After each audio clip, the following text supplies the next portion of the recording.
यह कहानी एक सच्ची घटना पर आधारित है। वो आखिरी रात जब मोहब्बत ने मौत से लड़कर अपना प्यार बचाया था। सर्दियों की वो रात थी जब रिया कपूर, एक जुनूनी डॉक्यूमेंट्री फिल्म मेकर, अपने यूट्यूब चैनल के लिए एक नया विषय तलाशते हुए अपने camera person Arjun, best friend Tanvi और साउंड रिकॉर्डिस्ट नील के साथ उत्तर भारत के एक सुदूर गांव देवनगढ़ पहुंची थी। वो जगह जहां एक हवेली थी जो पिछले 100 सालों से वीरान थी और जिसे लेकर गांव में एक भयावह किंवदंती प्रचलित थी कि वहां एक आत्मा हर साल एक बार अपनी अधूरी शादी पूरी करने के लिए लौटती है। रिया को इन सब बातों में यकीन नहीं था। उसे सिर्फ एक नई डरावनी कहानी की तलाश थी जो उसे अपने चैनल पर लाखों व्यूज़ दिला सके। पर जब पंडित अनय शास्त्री ने गांव के बाहर रुककर रिया को चेताया, उस हवेली में सिर्फ चीखें नहीं, अधूरी मोहब्बत भी कैद है, और अगर तुमने उसकी कहानी छेड़ी तो वो तुम्हें भी अधूरा कर देगी। तब भी रिया मुस्कराकर बोली, मैं अधूरी कहानियों को पूरा करने के लिए ही बनी हूँ। और उसकी ये बात किस्मत के पन्नों में दर्ज हो गई। जैसे ही उन्होंने हवेली में प्रवेश किया, हवा थम गई, पेड़ों की सरसराहट रुक गई और हवेली के जंग लगे दरवाजे ने एक धीमी कराह के साथ उन्हें अंदर आने दिया। हवेली के अंदर हर कमरा जैसे वक्त में फंसा हुआ था। दीवारों पर उधड़ी हुई चित्रकारी, फर्श पर बिखरे टूटे हुए कंगन और खामोश सीढ़ियां जैसे किसी की प्रतीक्षा में थी। और यहीं उनकी मुलाकात हुई आरव मेहरा से, एक रहस्यमयी युवा लेखक जो उसी हवेली पर शोध कर रहा था, जिसके पास एक डायरी थी जिसमें हवेली की आखिरी राजकुमारी मेहर की प्रेम कहानी दर्ज थी। आरव की आंखों में अतीत की गहराई और बातों में एक अजीब सा आकर्षण था जिससे रिया खुद को दूर नहीं रख सकी। और जैसे जैसे रातें बीतने लगी, हवेली अपना रूप दिखाने लगी। कभी शीशे में किसी और की परछाई दिखती, कभी दरवाजे अपने आप खुलते, कभी पायल की आवाज गूंजती, और फिर शुरू हुआ रिया का सपना देखना। एक ही सपना हर रात, जिसमें एक सुंदर लड़की लाल जोड़े में खड़ी होती है और कहती है, क्या तुम मुझे मेरा विराज लौटा सकते हो? रिया ने पहले इन सपनों को नजरअंदाज किया, लेकिन जब उसकी आंखों के नीचे काले घेरे बढ़ने लगे और नींद में वो किसी और की भाषा में बोलने लगी, तब आरव ने उसे डायरी में मेहर की कहानी पढ़ाई। एक राजकुमारी जिसे उसके प्रेमी विराज से उसकी सौतन ने अलग किया और शादी की रात ही उसे जीवित जला दिया गया, जिससे उसकी आत्मा हवेली में कैद हो गई। अब रिया धीरे धीरे मेहर की तरह व्यवहार करने लगी थी। वो मेहर के नाम से खुद को पुकारती, उसकी तरह गाना गाती, उसके कमरे में जाकर रोती, और एक दिन उसने कहा, विराज आएगा मुझे लेने। ये सब देखकर तन्वी डर गई और वापस जाने लगी, लेकिन दरवाजा अपने आप बंद हो गया। हवेली ने उसे जाने नहीं दिया। अब अर्जुन की आंखों से खून निकलने लगा और नील को एक कमरे में उल्टा लटका पाया गया। तब आरव ने फैसला लिया कि इस कहानी को खत्म करने के लिए उसे हवेली की तह में उतरना होगा, जहां शायद विराज की आत्मा भी कैद थी। और वहीं उसे मिला हवेली का एक छुपा हुआ मंदिर, जहां पुरानी पांडुलिपियां और एक अनकहा रिवाज लिखा था। अगर दो आत्माएं अधूरी मोहब्बत में मरी हों तो उनका मिलन उसी शरीर में संभव है जिसने बिना शर्त प्रेम किया हो। आरव समझ गया कि वो शरीर रिया का हो सकता है, पर शर्त थी कि उस आत्मा को पूरा यकीन हो कि प्रेम सच्चा है। तभी हवेली में एक रात बिजली गिरी और हवेली की दीवारें हिलने लगी। रिया जमीन पर गिरी और उसकी आंखें सफ़ेद हो गई। उसने चिल्लाकर कहा, मैं मेहर हूँ, मुझे विराज दो। और तभी हवेली के तहखाने से एक नीली रोशनी निकली, जिससे एक लड़के की आत्मा प्रकट हुई। विराज, उसने रिया की ओर देखा और कहा, मेहर, मैं हमेशा यही था, पर मैं तुझे अधूरी नहीं छोड़ना चाहता था। कब रिया के शरीर से मेहर की आत्मा बाहर निकली और विराज की ओर भागी, लेकिन तभी एक दूसरी आत्मा, चंद्रिका, वही सौतन जिसने मेहर को जलाया था, सामने आई और बोली, ये कहानी तुम्हारी नहीं, मेरी है। मैं जलती रही और कोई मुझे याद तक ना कर सका, और वह अब रिया के शरीर में समाना चाहती थी।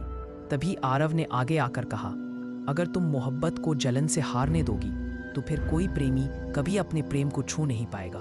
उसने एक प्राचीन मंत्र पढ़ा और हवेली की दीवारें टूटने लगी। विराज और मेहर एक दूसरे के गले लगते हुए स्वर्ग की ओर बढ़े, लेकिन चंद्रिका की आत्मा अब भी चिल्ला रही थी। और अंततः वह हवेली के खंडर में समा गई। हवेली गिरने लगी और अंतिम समय में आरव ने रिया को बाहों में लेकर बाहर निकाला। उसके होश में आने पर उसने बस यही कहा, क्या मैं अब भी रिया हूँ? और आरव ने कहा, तुम रिया हो, लेकिन अब तुम्हारे भीतर वो मोहब्बत भी है जिसने मौत को हराया है। इसके बाद रिया और आरव ने मिलकर एक किताब लिखी, आखिरी रात जब मोहब्बत ने मौत को हराया।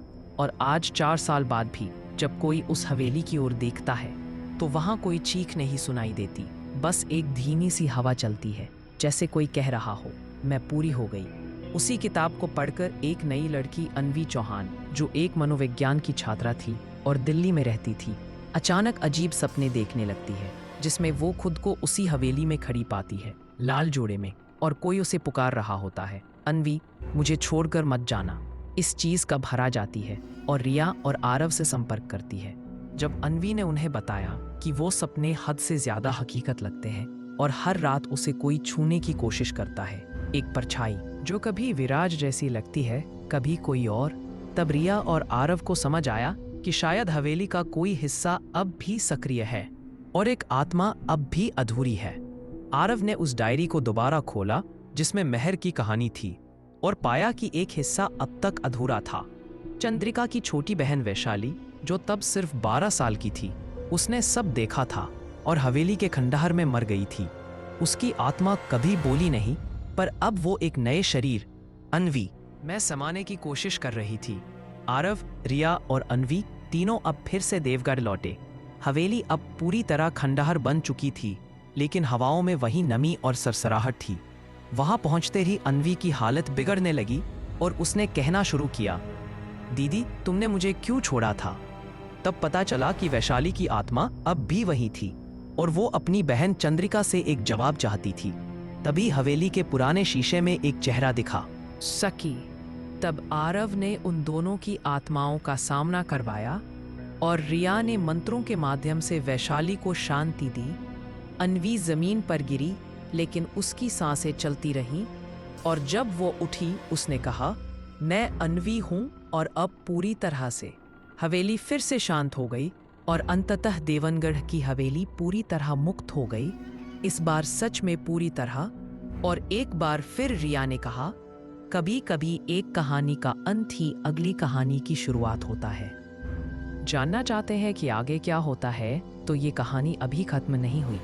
मैं इसका अगला पार्ट बहुत जल्द लाने वाला हूँ। नेक्स्ट वीडियो बटन पर क्लिक करें और देखिए इस डरावनी मोहब्बत की अगली कड़ी। सब्सक्राइब करना ना भूलें ताकि आपको अगला भाग सबसे पहले मिले।